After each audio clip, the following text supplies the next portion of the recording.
Anna from Community Events, and for today's DIY project, I'm making paper fireworks for our DIY 4th of July.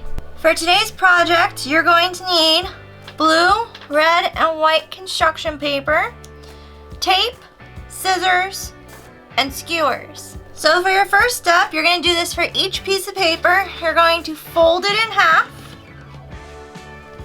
like if you were folding a book. And then you're going to fold this half again to make 4 pieces of construction paper. Open it up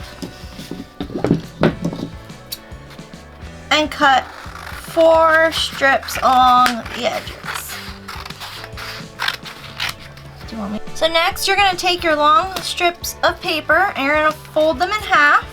And then what you want to do is cut them in half.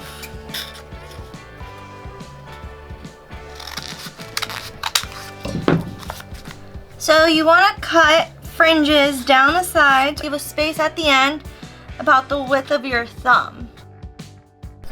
So if you like, you can curl your fireworks. Just take your skewer, go around a couple pieces, and pull down and out, making a curl edge if you like. Otherwise, just leave them alone and go on to the next step. Grab a piece of tape.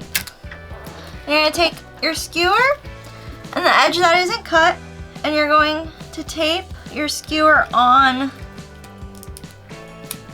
to your paper. Once you have secured your skewer, you're going to roll the paper around the edge.